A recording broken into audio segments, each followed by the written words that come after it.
Alrighty, good day to all of you. I am glad you are here watching this video. And I wanted to point out something that is extremely weird, spiritually speaking, that I am fairly certain you personally are not aware. So, this is not the topic of this video, but I wanted to point it out. So, literally 15 minutes ago, I decided to run some sort of an experiment. And I started by typing into YouTube. I wanted to watch pooping dogs. That's right, pooping dogs. That's all I used. And the first 20, 30, 40 videos that pop up are anywhere from 10 million views to 1.5 million views, 500,000 views, etc., etc. Now, I want you to know, I am not whining and complaining because I don't get a lot of views. I don't give a shit. What I want you to know, because I don't make money on this, and I wouldn't take money even if I did.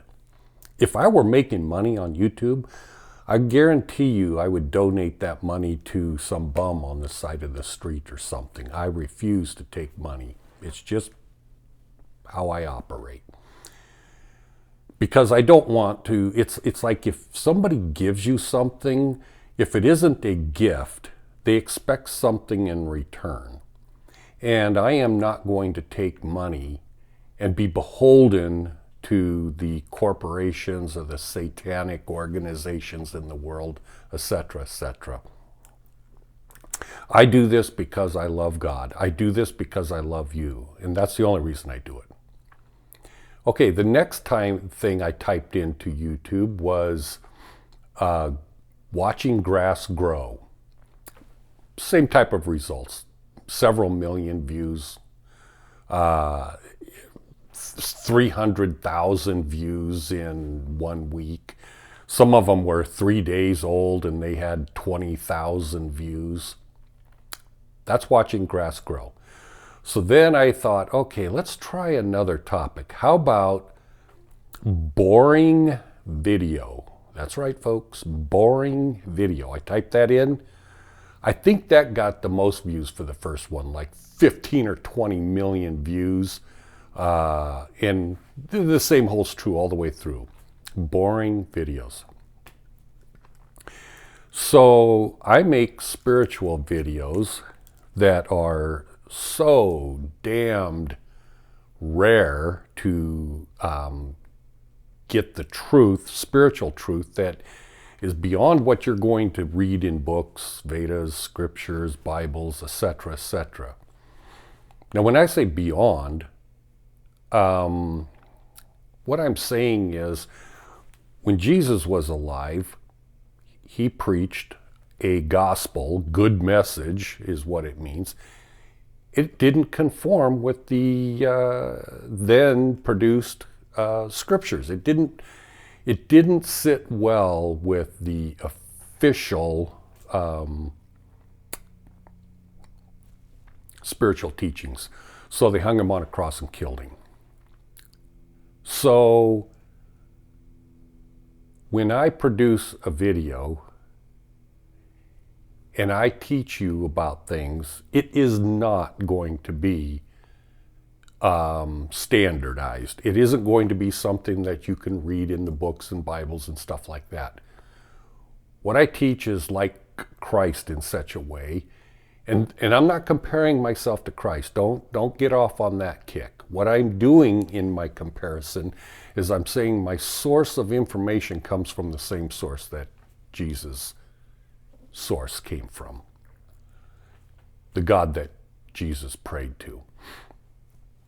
And that information does not conform to the corrupted teachings in this world, that the God of this world is Satan. The God of this world in Hindu teaching would be Shiva, same individual. So what you're hearing from me isn't going to be normal. My videos, hell, they can be up there for, and by the way, my sound devices that I use are second to none, like the best there is. It's like some of my microphones, like what you see right here, like this is a DPA microphone, this is a Sanken microphone hooked into Zoom F3. The other one is hooked into a DJI wireless system. I have backups because they fail all the time. And the reason they fail all the time is there is supernatural forces trying to keep this information from you. But I do my best to overcome that.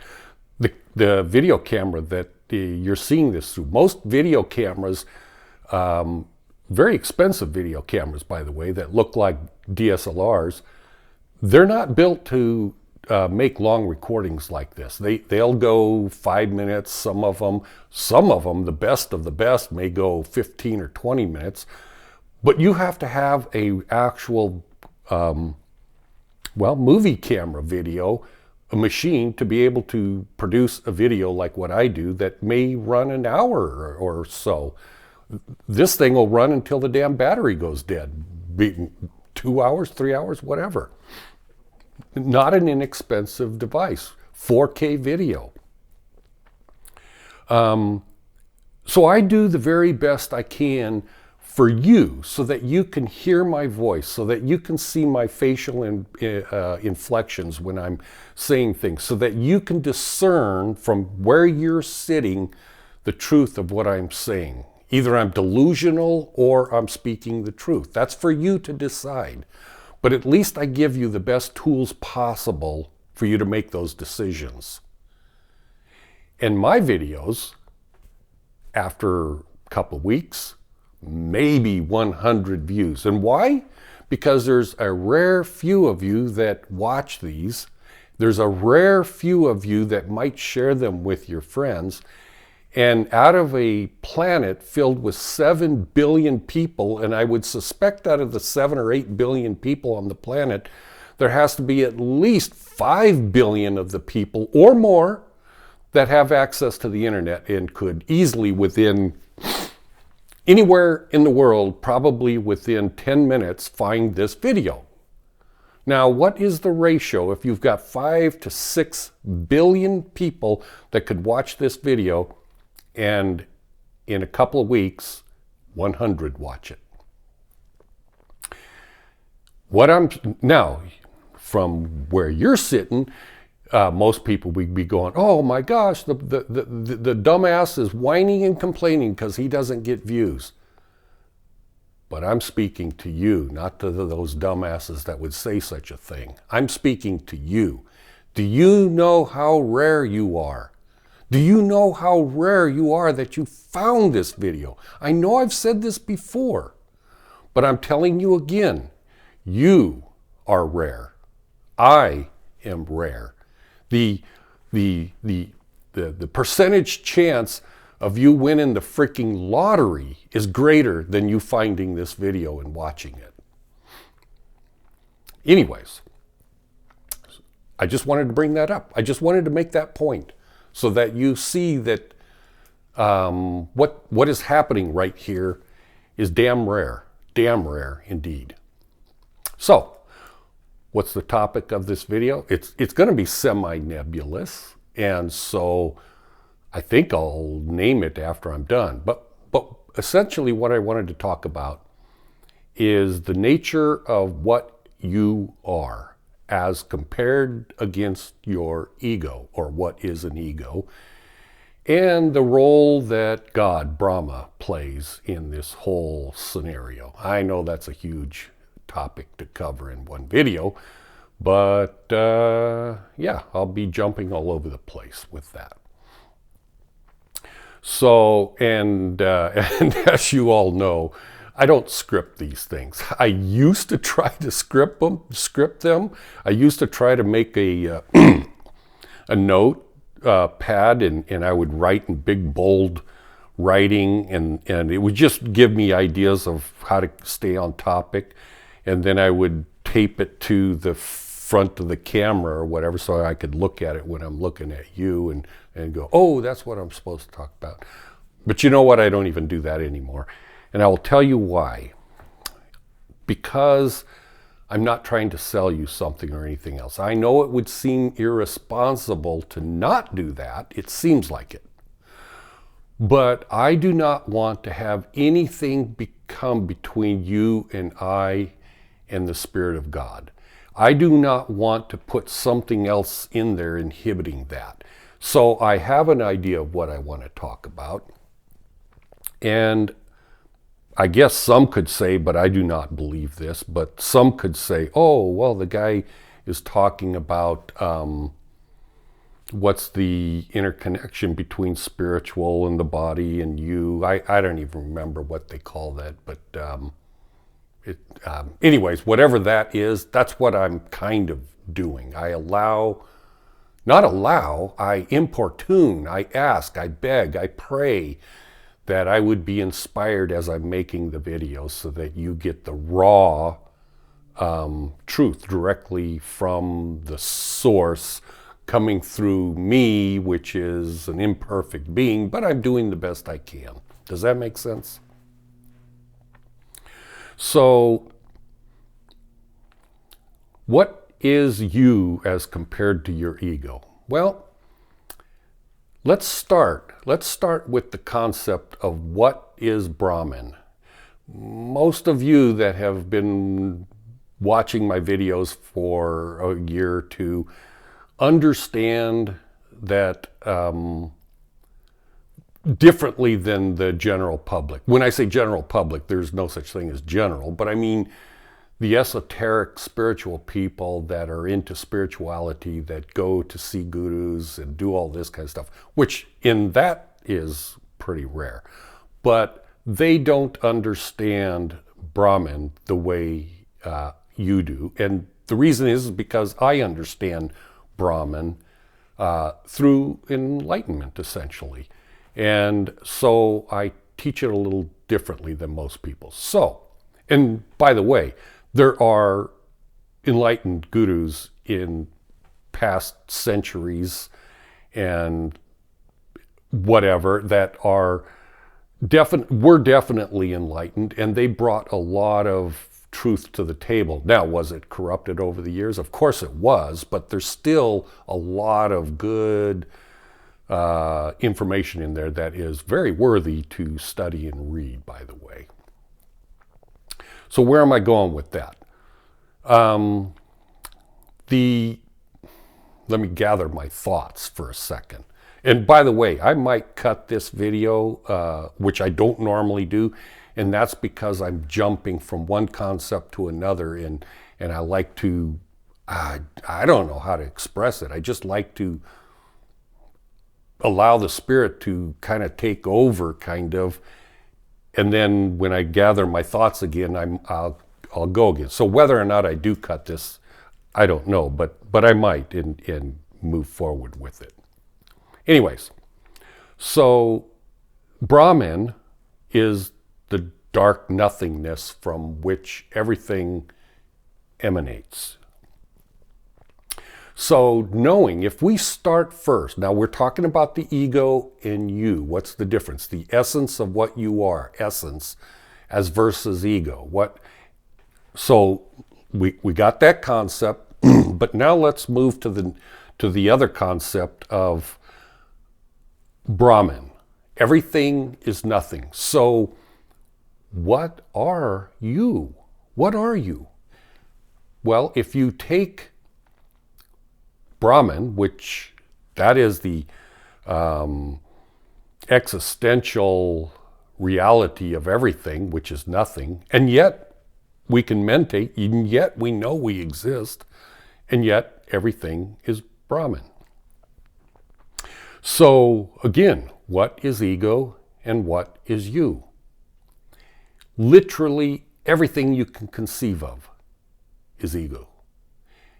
You, your name, your body, your seemingly your proclivities, your your desires, your sexual desires, your greed, your altruistic, you're mean-spirited, you're loving-spirited. Everything that you can conceive of is ego. And why? Because everything is Brahman. So exactly what are you separated from ego? That's something that is difficult to express, but I am going to proceed to do the best I can to express to you what you really are. Wow, I just got this idea, so I'm going to run off on another tangent about what are you. So, you know how I have explained before that Brahma expressed his or her or it love into the darkness of Brahman, and you responded, and that's how you initially came into being. You responded. I should turn my phone off so that it doesn't call or anything else. I should cut this out of the video.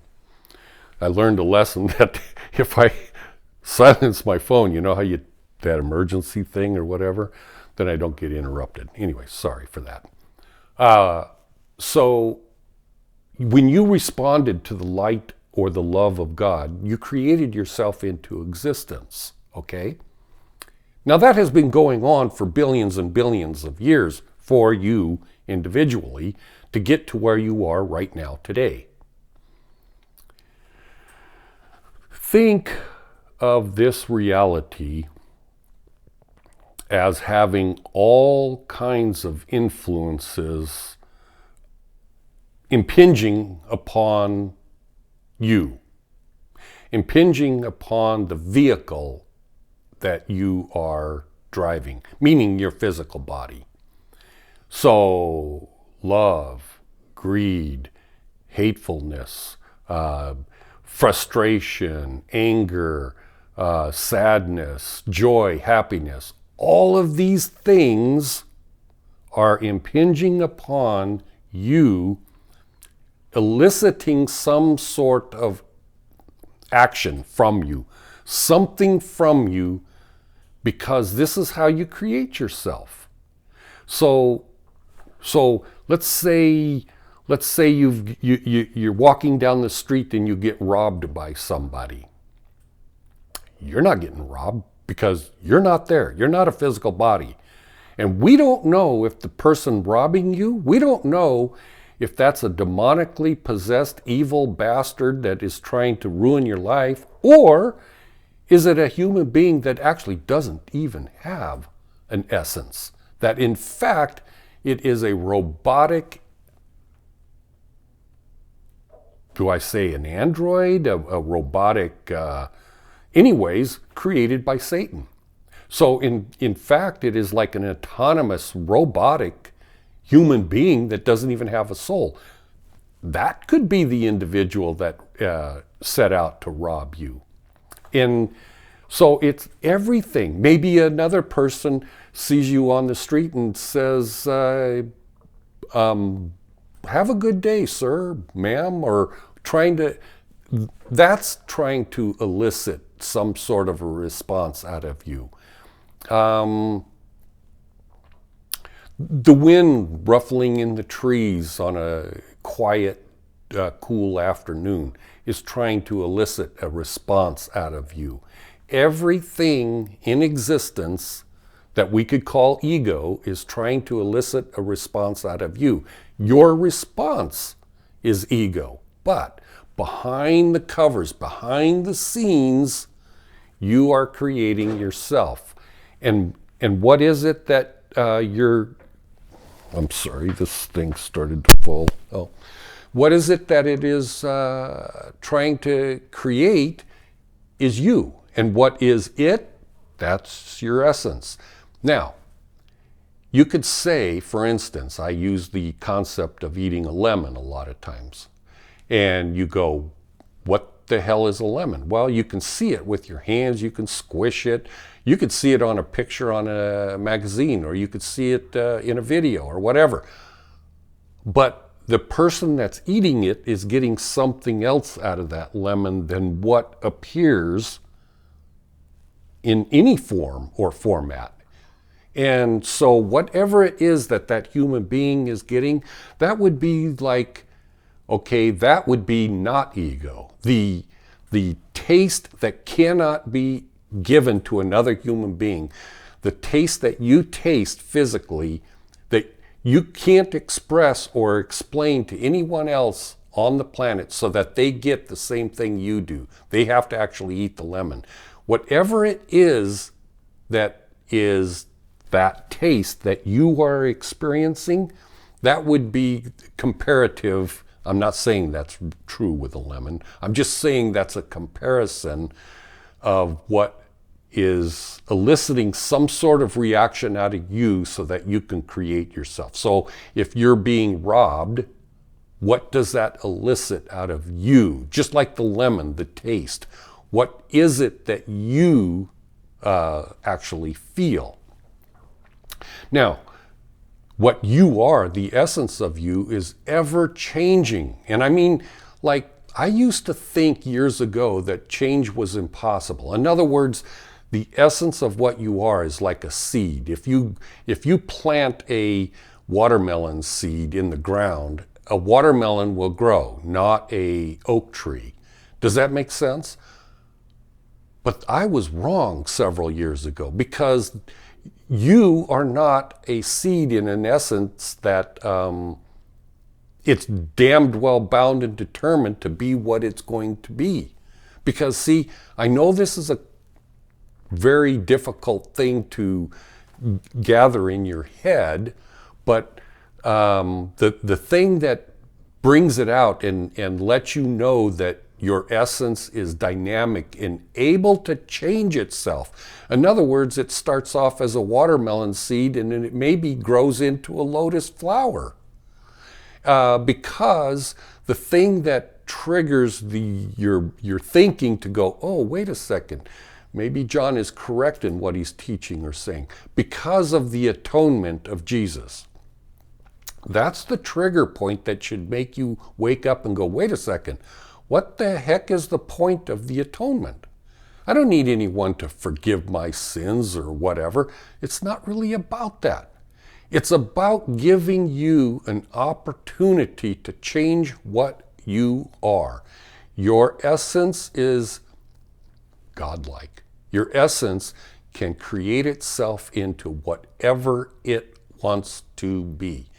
And of course, when it starts off and it decides it's going to be a watermelon, if it wants to instead turn into an oak tree, it must exercise or elicit the benefits of the atonement of Jesus for it to be able to change what it started off to be. What you are, you're looking, again, we're dividing the ego from what you truly are, okay? That's the whole topic. I have to keep bringing this up because I'm so all over the map. So if you want to know what you really are, all you can see is the backside of a messy looking tapestry. I mean, it's like a gobbledygook of threads and torn yarn, and you look at it and say, what the hell is that thing? But from the other side, it might be the most beautiful tapestry that looks like some artisan took 20 years to create. Well, and in fact, it's billions of years. And that's what you are. The other side, the beautiful tapestry side, is truly what your essence is. The other side, that's ego. And unfortunately, everybody seems to judge themselves by looking at the backside of the tapestry. This is why so many of you are depressed. Every day you wake up. Now, mind you, I'm not perfect either. I get in I don't know what you want to call it, but I'll be paying attention to what's going on in the world and everything else. And yes, I'll get depressed too. But I recognize it's not me that's depressed, it's my physical body that's depressed. I have a brain, I'm not stupid. When I see these horrible, evil things taking place in the world, my body reacts to that and it is depressing. Why? Because I've trained my body over the years to be honest, to be loving, to not react in such a way that would further these horrible things that people do. And so because of that, I'm not what I appear to be. Where am I going with that? Anyways, I'm going to cut that off right there. No, should I? Like I said, I'm just free-flowing. I know this seems crazy, but I'm just free-flowing, and I don't care. I don't care. So you wake up in the morning, and you're depressed. And you think you're depressed. And you think, boy, I hate my life, or maybe I was beaten as a child, or maybe this, or maybe that, or I wish I had it from a man's point of view. I wish I had a girlfriend, but I don't have a girlfriend, or vice versa if you're a woman. Or maybe you are transgender and you think, oh man, I think I should be transgender, or whatever the hell it is that is even more confusing than that. That's because you're judging reality based upon the backside of a tapestry. It's not telling you the frickin' truth. If you're watching this video, I guarantee you, you are not the depressing, horrible individual that thinks you belong in hell. I guarantee you that. You're looking at the backside of the tapestry. In reality, you're judging yourself based upon a brief 20 years, 30 years, 40, I don't know how old you are, but you're judging yourself on this brief period, and you've been doing this for billions and billions of years to get to where you are today. And you're judging yourself, your ego, you don't know it's ego, but you're judging yourself on the backside of that tapestry. And it's depressing because what you see is ugly. But this isn't so. The front side of that tapestry, I guarantee you, you wouldn't even make it to being a human being if the other side of that tapestry wasn't beautiful. Now, what does that say about demonic sources like Satan and demons and stuff like that? Well, their tapestry is quite ornate too. It may not be my type of artwork, but I guarantee you it's elaborate. Does that make sense? So your essence, it's beautiful. It is utterly, indescribably beautiful. And while you're living in the physical form, being impinged by good things, bad things, everything, all of it's there to elicit some sort of a response from you. Because every time you respond to that, be it good, bad, or indifferent, you create yourself on the other side of the tapestry. Now, what is it that you are is continually developing. God has created and does create and maintains the entire universe because that's why they call him the creator. And again, I'm going to say, I just use the word him. Honestly, I don't know if Brahma is him, her. Honestly, I don't know. I really don't. Even though I've had one-on-one experience with Brahma. I remember, I'm thinking back 15, 16, 17, maybe 17 years ago. I remember I was starting off as if I were a baby, because after enlightenment, or after God enlightenment, everything that you thought was real isn't. And nothing seems to make sense anymore, but you have a foundation built upon a solid truth of enlightenment. And I remember at that particular time thinking, and maybe even telling other people, this is a conversation that I would have had with somebody else.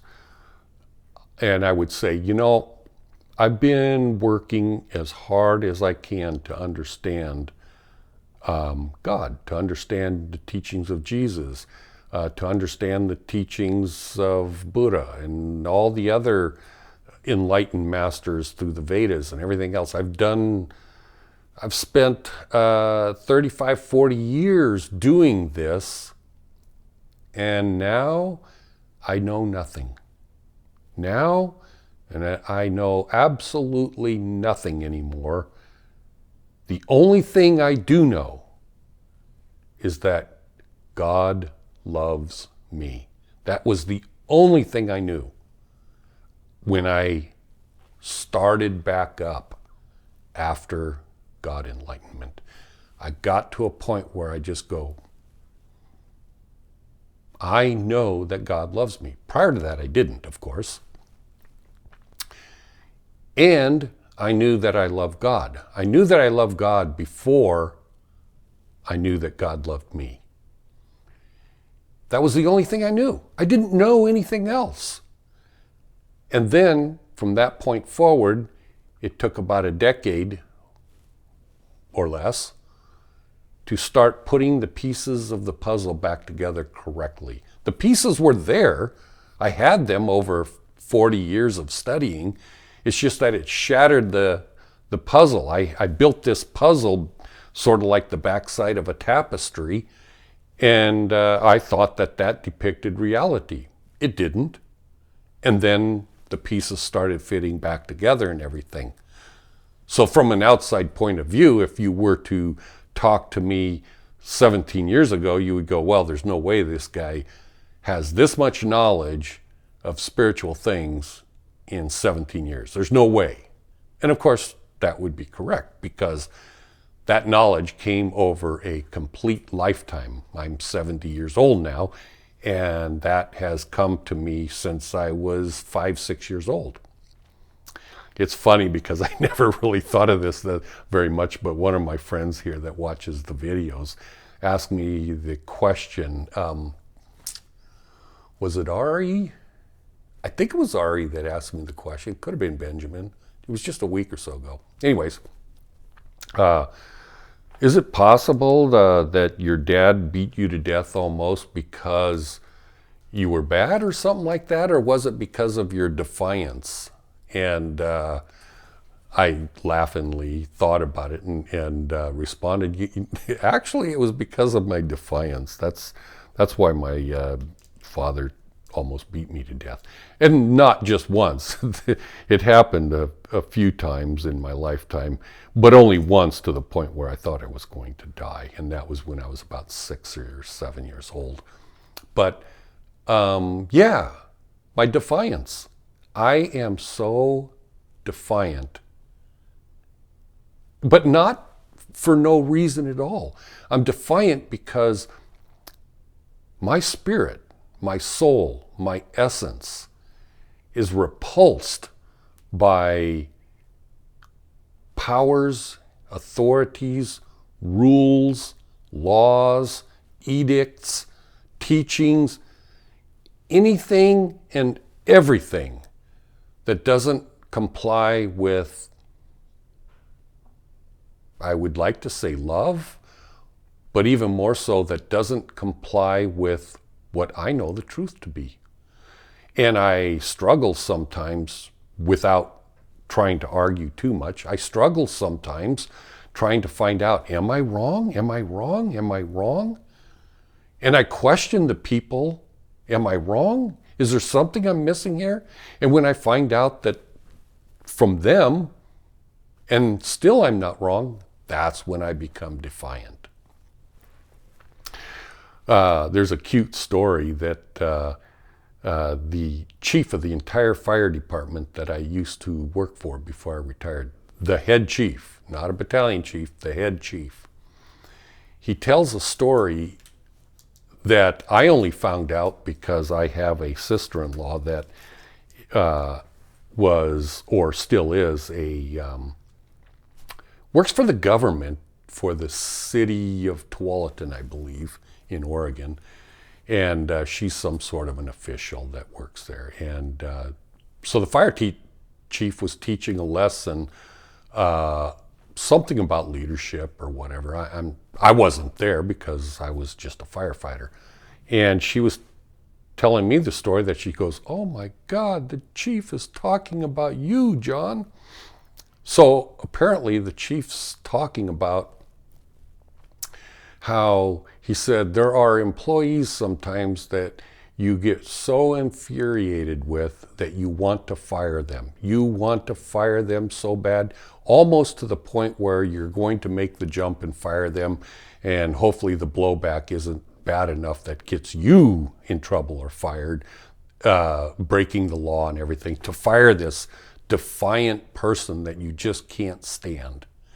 And then he goes on to tell that story, and then he goes on to say, you know, a couple of years after the guy retired, he showed up at a retirement party for somebody else, and I was there too, meaning the chief. He's saying I was there too. And that firefighter came up to me and started to have a conversation with me. And he told me directly to my face, you know what? You are a very good fire chief. You have to split your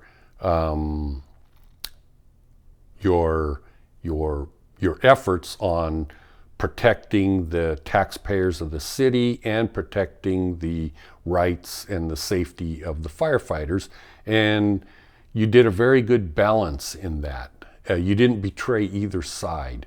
And I watched you, meaning the firefighter me, I watched you for several years wishing that I could hate you, but in the end I couldn't hate you because you did a very good job and very honest and straightforward. Well, this is what I told the chief. And now the chief is telling the story, and he said, you know what? When the guy that you wanted to fire so bad comes up to you and tells you this, he's got nothing to lose because he's already retired, and tells you this, you know what the truth is from now on. And this fire chief said, you know what? I am a good fire chief, and I know it because I got an unfiltered truth from a guy that I wished I could fire. And why did he wish he could fire me? Well, he may not even know why. But he wanted to fire me because, again, I was so defiant in the fire service that I refused to do things just because they were arbitrarily told to do them. And it's like, well, I've got a better way of doing something, and I'm not going to do it that way. And I would like to sit down and help you understand how what you're issuing as a command isn't correct. Now, I would never do that on the fire scene because that would be improper and dangerous. But I mean, in a training situation and stuff like that, I was defiant. They wanted to fire me. Luckily for me, I never got fired, and I was able to retire with a decent retirement that affords me the ability to make videos like this and to have a modicum of comfort in my life without suffering from being poor. So God blessed me in that. So, is that the end of this video? Maybe. I guess I just want to close and tell you that I love you. I know I tell you that every damn video, but I want you to know I love you. Now, I would like you to have a paradigm shift, is what I'd like you to have. You remember in the starting of this video I said, I don't script these things. I sit down and I try to channel. That was the word I was looking for earlier that I couldn't think of. I try to channel the Spirit of God. Ooh, don't let me forget Spirit. I want to talk about that too if I get a chance. Well, the paradigm that I would like you to have is that when I tell you I love you, this isn't just me. This isn't just my essence. This just isn't my physical body. I am channeling the Spirit of God, Brahma, to you directly. So when I tell you I love you, I am channeling, I am feeling the Spirit of God come through me and tell you. So it's not just me as your friend. God loves you. I guarantee you that. Now, Spirit. Maybe I'll save Spirit for another video because I don't know how long I've been going already, but it's probably plenty long enough. And we'll save the Spirit thing for the next video. So I'm going to close with that. I am heading out of town in a couple of days to go visit my daughter. My wife and I are going to go up to Winnemucca to visit our daughter for 4th of July. And we're going to have a good time up there and escape the hot weather, kind of hot weather for a few days. When I say kind of hot, it's going to be pretty hot in Winnemucca, but here in Las Vegas over the next week, OMG, is it going to be hot. Like, I think they're predicting by the end of the week 118 degrees, and it's been over 100 degrees, I think, for the last 25, 30 days. It's, I'm grateful I have air conditioning. And furthermore, not only do I have air conditioning and it's comfortable, I have a solar rooftop electrical generator. And yeah, it's free. I cool my house and it's absolutely free. Pretty cool. Anyways, I love you. I want you to know that God loves you. I want you to know that I understand and God understands that this life is extremely difficult. It's meant to be extremely difficult. It's meant to push you right to your very limit, to elicit a response from you, and to think that you're going to get through this with relative ease, that you're going to, play this conceptual idea of, I'm not going to be affected by this. I'm just going to have a silent mind and everything else. It isn't going to work. I mean, if it does, you're just avoiding the inevitable. And the inevitable is if you're not enlightened already and you've never been enlightened, well, if you're not enlightened right now, you've never been enlightened in the past 10, 20 billion years. So if you're not enlightened now, you're going to go through the dark night of the soul, or is that the right terminology? It's not going to be fun.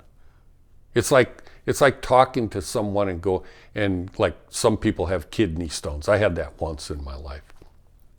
And it's like, it'll be okay. Are you crazy? It isn't going to be okay. I'm laughing, but I shouldn't be laughing because I'm just remembering certain scenes in the fire department, and it just used to piss me off when and maybe because I'm like, maybe because I was raised by sociopaths, I don't know, but I just used to hate people that say things that aren't true, like somebody gets their arm cut off and it's like, and they go, everything would be okay. It's not as bad as you think. Yeah, it is as bad as you think. It's freaking bad. And so I remember when I was on the fire department, I mean, I didn't want to make people feel bad, but I hated lying to people. It's like, I'm not going to do it. And some of my friends in the ambulance crew would go, "Egads, Arness, you're kind of rough around the collar here," because I would be in taking care of somebody. Let's say they were in a car wreck and they're all mangled up and they can't tell what the hell's wrong with them because maybe their back is broken and their arms are all cut off and severed and broken bones and compound fractures and damn near bleeding to death and, you know, all of this kind of stuff. And I would be there taking care of them, just with other of our firefighters taking care of them.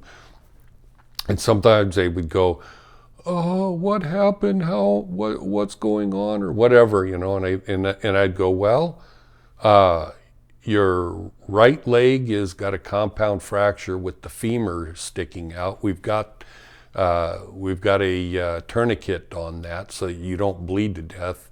And the other guys have started a IV drip to replenish your blood so that you don't pass out here and die here in a minute. But you have other issues too that are not good, but you're going to live. We're going to take care of you. You're going to live. But you're in pretty bad shape." This is how I would talk to the patients on the scene. And I started taking the lead in these situations because it used to sicken me when my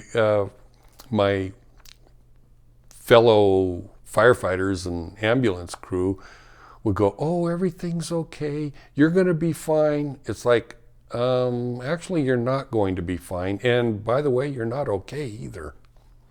So I don't sugarcoat things. So when I tell you God loves you and you are going to be okay, you're looking at the backside of a tapestry. You are beautiful. When a dog shitting on the lawn gets 10 million views on YouTube and the truth gets maybe 50 to 100 views in a couple weeks, guess what? This is pretty damned rare. And I'm telling you, you are beautiful. You do have no clue what you really are. What you're judging yourself is based upon the ego. You are not the ego. You are a beautiful soul in the process of creating yourself in a very, very hellish environment that is very, very difficult. But it's meant to be that way. It is all meant to elicit reactions from you so that you create yourself. I know it's not easy. It wasn't easy for me. It isn't easy for me. Anyways, I'll talk about spirit on the next video. I love you very much, and I hope you have a good week. I'll talk to you later. Bye.